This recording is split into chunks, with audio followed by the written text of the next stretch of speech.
이번 시간에 문화에 대해서 이야기를 좀 하겠습니다. 우리가 지금 합작에서 경영 평가에 대해서 이야기를 하고 있죠. 이 경영에서 사실 굉장히 중요한 부분이 하나 문화입니다. 조직 문화의 일반적인 내용에 대해서 우선 짚고 그 다음 합작에서 문화에 대해서 이야기하도록 하겠습니다. 조직 문화라는 것은 조직 구성원이 가지고 있는 가치관, 규범, 신념 및 이해입니다. 제5의 경영자원이라고도 하고 있습니다. 사람, 돈, 물자, 자원과 함께 현대 경영의 요체다.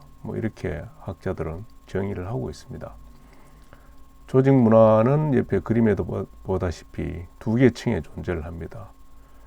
관찰 가능한, 즉 보이는 상징과 행위가 있고 무의식적인 지배적 핵심 가치, 즉 가치관, 기본 믿음, 신념, 태도, 느낌.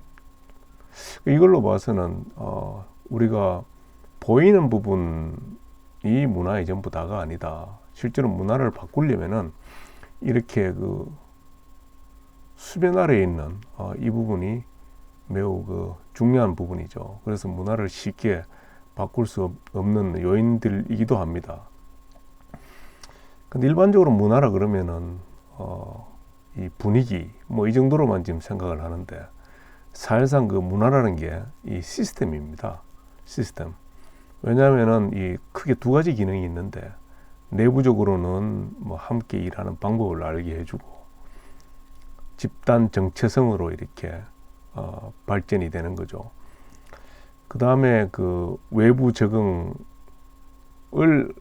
하게 하는 그런 기능을 하고 있습니다. 조직이 어떻게 목표를 달성하고 환경을 다루어야 하는지 알게 해주는 그러한 기능이 있습니다. 따라서 조직 문화라고 하는 것은 그 일하는 방식, 또 그리고 조직원이냐 비조직원이냐 구분하는 기준이 바로 그 조직 문화에 대한 이해를 하고 있느냐 그렇지 않느냐를 가지고 나눌 수 있겠다라고 할 수 있겠습니다. 이 조직 문화라고 하면은 가장 일반적으로 많이 인용되는 이 이론이 그 퀸이라는 학자가 발표한 컴피팅 모델입니다. 이 컴피팅 모델에 의하면은 이렇게 그 네 가지 문화로 나눠지는데 좀 부언해서 설명을 하자면은 두 개의 축이 있습니다. 하나는 이제 환경적 요구가 좀 그 안정적인 어떤 환경적 이 상황인지 아니면 좀 유연성이 필요한 그런 환경에 놓여 있는지 그 기업이. 그리고 또 한 가지 축은 그 회사의 전략적 초점이 그 외부 지향적인지 아니면 내부 지향적인지 이렇게 그 2x2로 이렇게 놓고 거기에 맞는 문화가 이렇게 그 정의될 수가 있다는 겁니다. 예를 들어서 그 기업이 놓여 있는 환경이 상당히 그 유연성을 필요로 합니다. 환경이 굉장히 급격하게 이제 바뀌는 거죠. 그 다음에 전략적 초점도 상당히 그 외부 지향적입니다. 그러니까 외부 지향적이라는 이야기는 좀 더 시장을 확대해 나가는 그러한 그 지향점을 갖고 있는 겁니다. 이럴 때는 상당히 혁신지향적 문화가 그러한 상황에서는 맞는 그 문화인 것입니다. 여기서는 적응문화가 즉 다시 얘기해서 창의를 필요하고 유연성이 필요하고 민첩성이 필요한 그러한 문화를 의미를 합니다. 또 이제 반대편에 있는 게 뭐냐면 위계지향적 문화인데 여기서는 환경적 이 상황이 상당히 안정적 인 상황입니다. 반면에 그 전략적 초점은 상당히 내부지향적입니다. 여기서는 이제 상당히 머추어된 그러니까 성숙된 어떤 산업들 여기서 이제 몇몇 개 회사들이 상당히 그 과점 체제를 가지고 있는 그런 상황일 때는 이렇게 이제 관료 문화, 그 위계지향적 문화가 적절한 그 문화라고 볼 수 있습니다. 여기서는 통제와 안정과 질서 이런 게 이제 중요한 문화죠. 또 이제 이렇게 외부 지향 그리고 그 안정성이 교집합이 되는 그런 부분에서는 성과지향적 문화가 이제 맞는 문화죠. 또 여기서는 이제 관계지향적 문화, 이렇게 이제 나눠질 수가 있겠습니다. 즉 이제 이 상황에서도 본다면은 이러한 상황일 때 거기에 맞는 그 시스템이 바로 이 문화다, 이렇게 다시 한번 반복해서 강조할 수 있겠습니다. 자, 따라서 정리하자면은 문화에는 이제 순기능과 역기능이 있습니다. 문화 통제 시스템으로서 이제 조직 문화라는 것은 조직 몰입을 가져오고 단합과 조화를 할 수 있게끔 만들어주고 행동의 지침이 됩니다.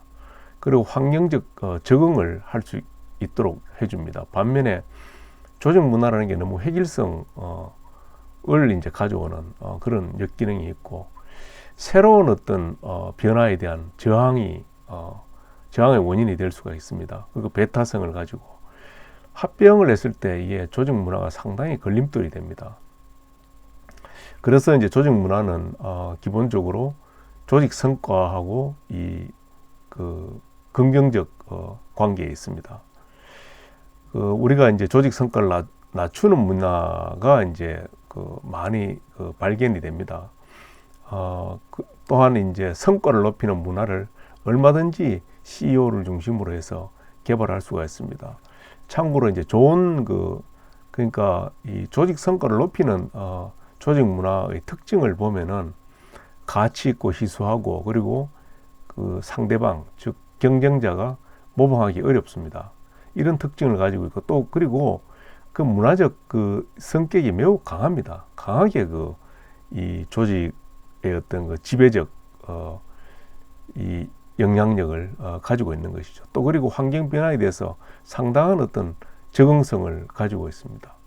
이렇게 이제 일반적으로 조직 문화의 특징 등을 정리할 수 있겠습니다. 자, 그렇다면은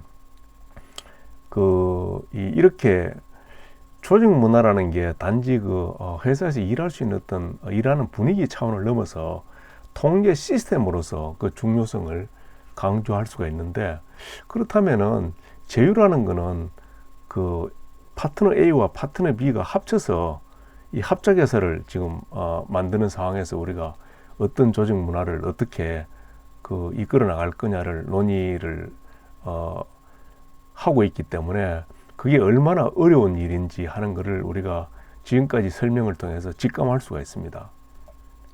그래서 국제합작투자 성과 선행 변수에 관한 연구에서 보면은 국제합작투자 성과에 영향을 주는 이런 것들이 쭉 있는데, 그 중에서 대표적인 게 문화적 거리입니다.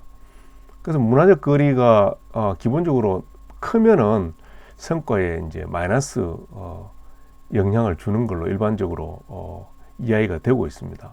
좀 구체적으로 보면은 문화적 거리라는 것은 국가 문화와 그리고 이제 조직 문화 이 구성 요소의 차이를 의미를 하는 겁니다. 그래서 국가 문화의 차이는 협상 프로세스에서 오해의 가능성을 높이고, 그래서 마이너스적 영향을 주는 거죠.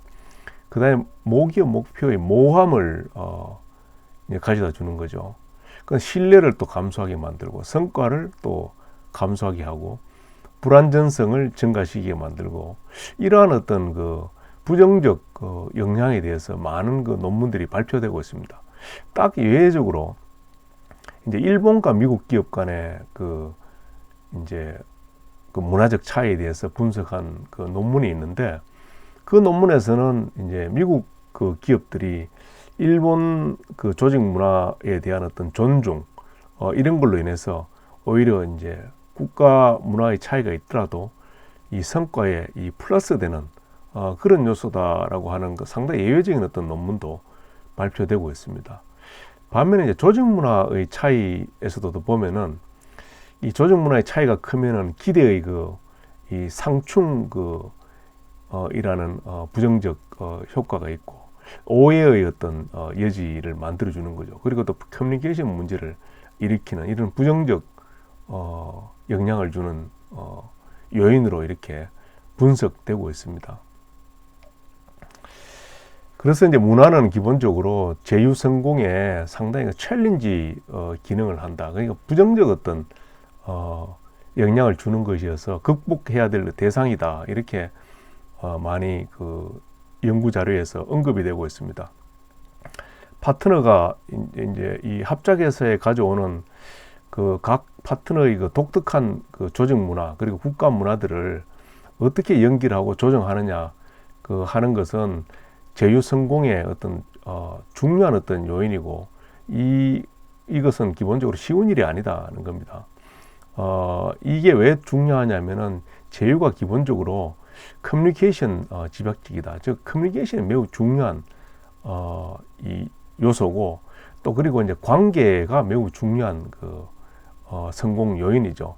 따라서 이제 문화적 장벽에 의해서 내부적으로 이 분할이 되면은 그러니까 파트너 A와 파트너 B 간에 뭉치지 않고 서로 이렇게 장벽이 쌓이게 되면은 제휴 원래의 목적을 잘 달성할 수 없는 그런 결과를 얻게 되는 것이죠.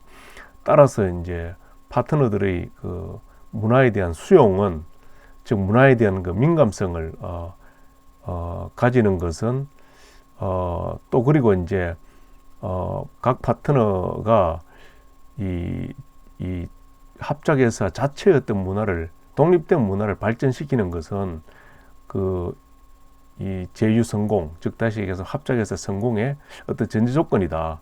이렇게 이야기할 수 있겠습니다. 우선 국가 문화의 차이에 대해서 한번 설명을 해보자면은 여기서는 우리가 한 세 개로 나눠 볼 수가 있겠습니다.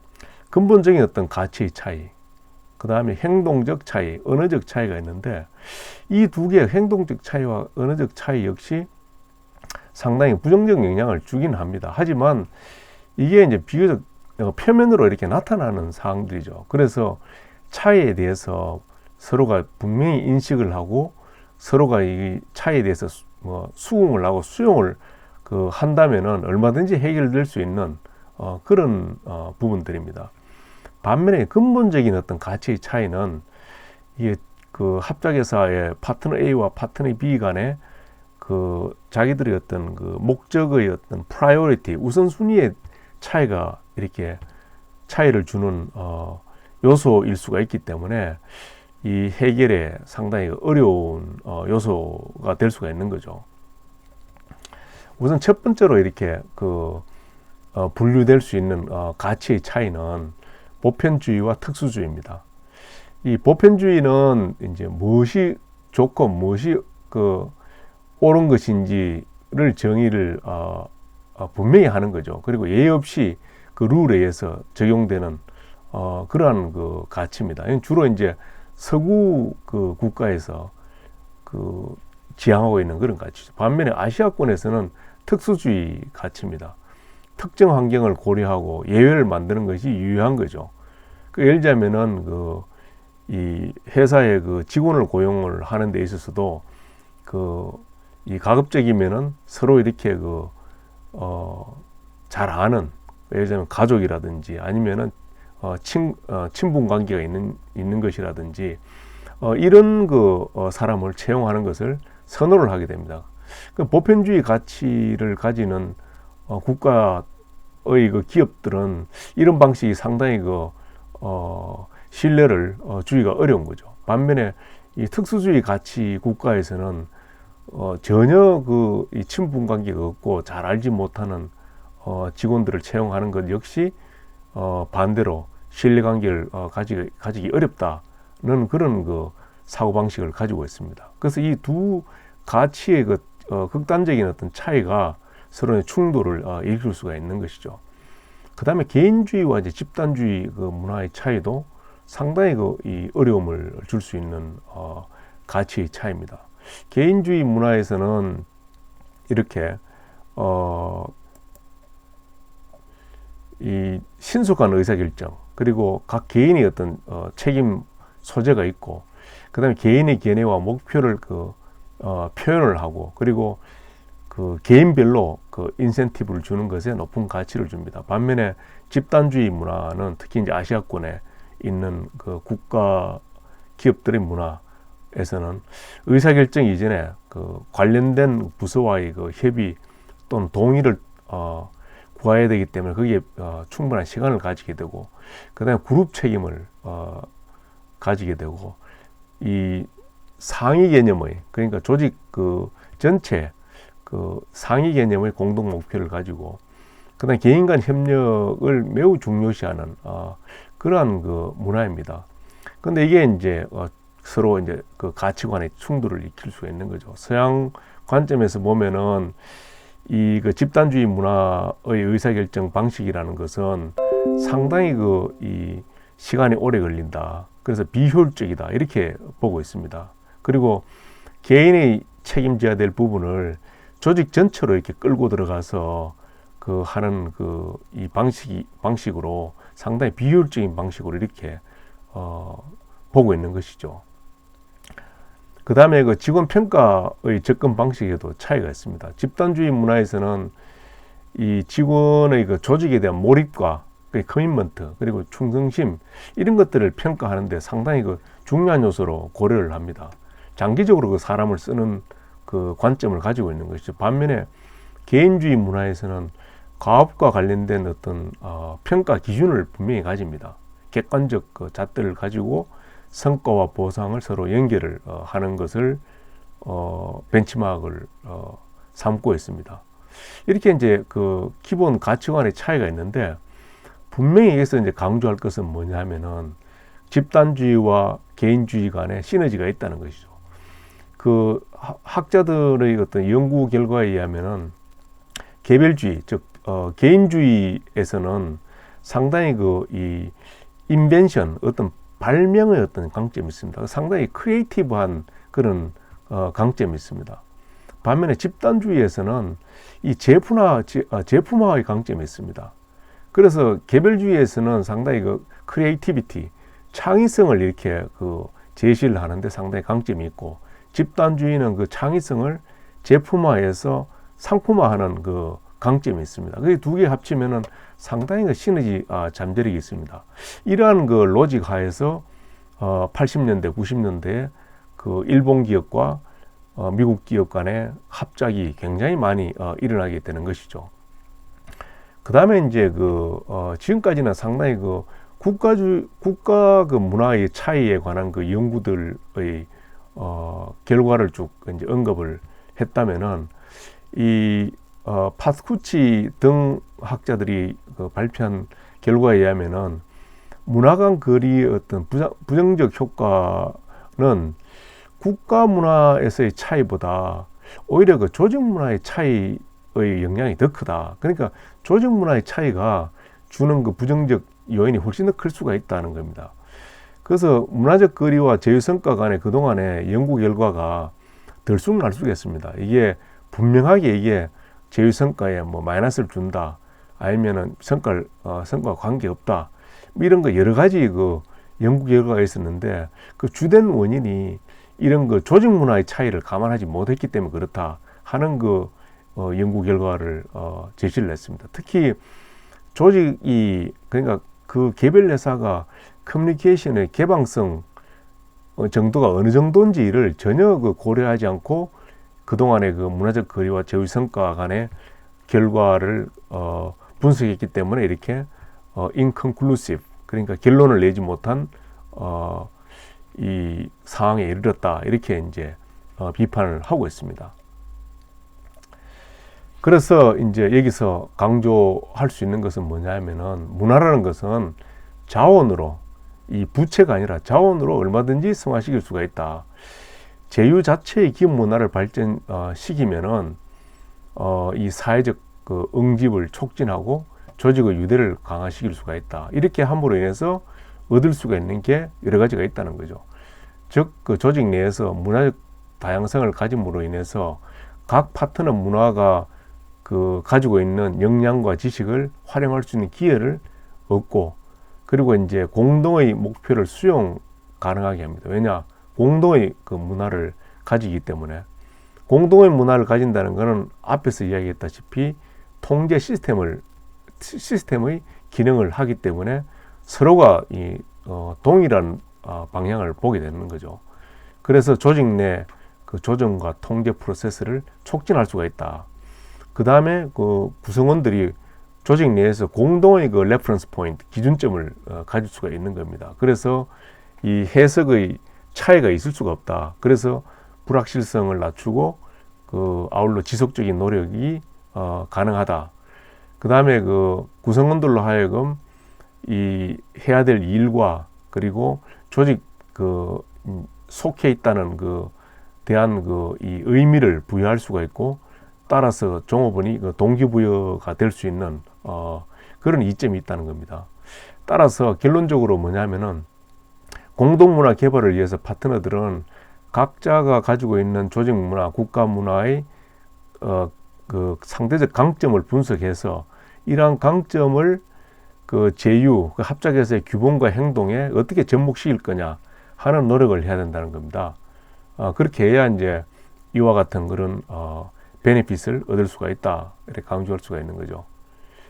자, 그래서 이제 이러한 문화적 다양성을 어떻게 관리할 거냐 하는 방법을 이 차일드 앤 폴크너 교수는 4가지로 이렇게 제시를 하고 있습니다.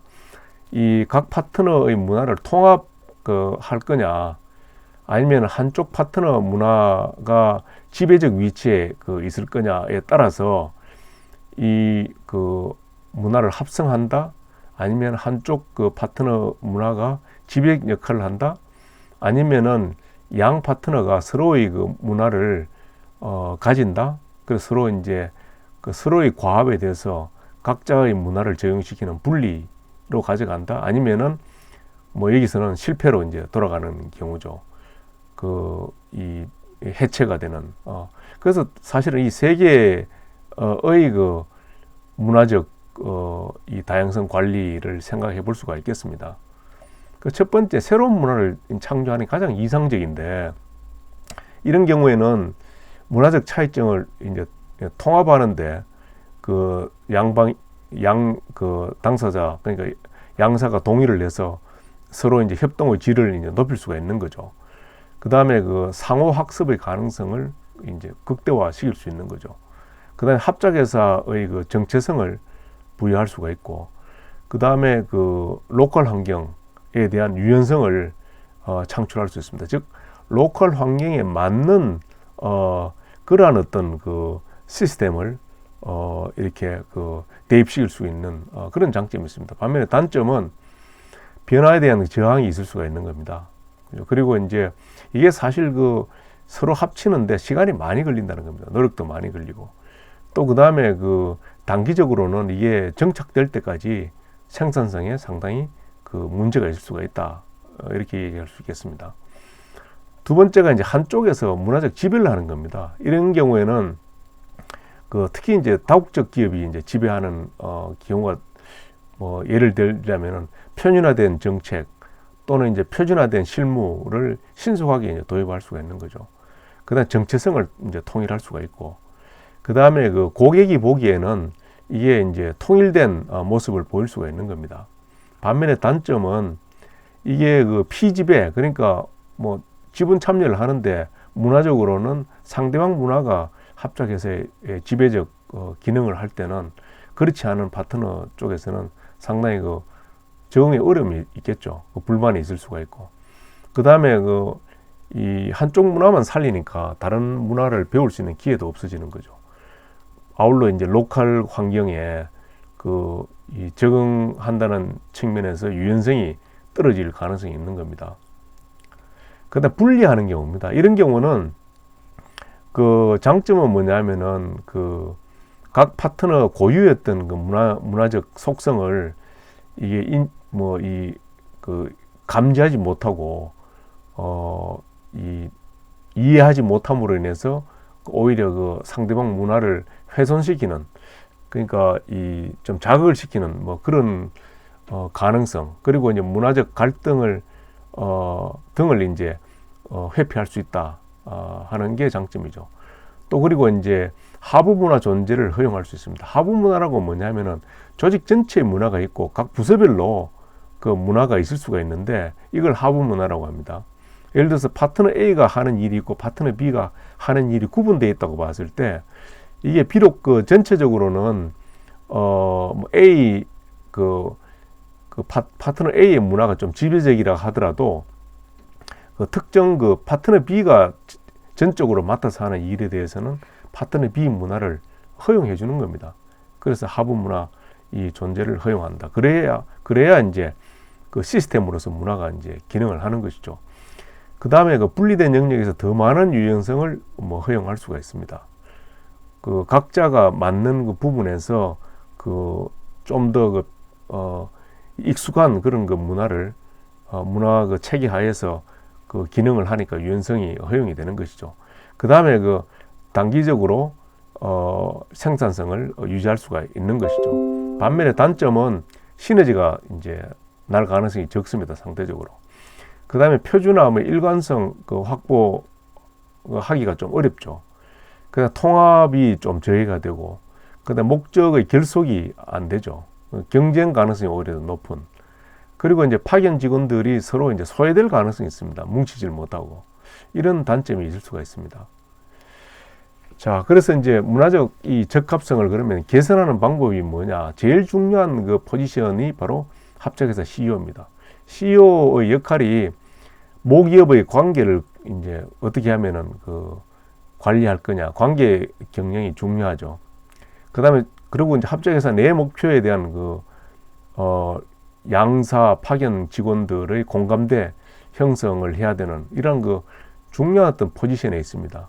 그래서 이런 그 중요한 임무 수행의 과정에서 내리는 의사결정과 관련해서 이 합작회사 CEO는 두 가지 사항을 고려를 해야 됩니다. 첫 번째가 어떤 점이 그 차이가 있는지 문화적으로 평가를 해야 됩니다.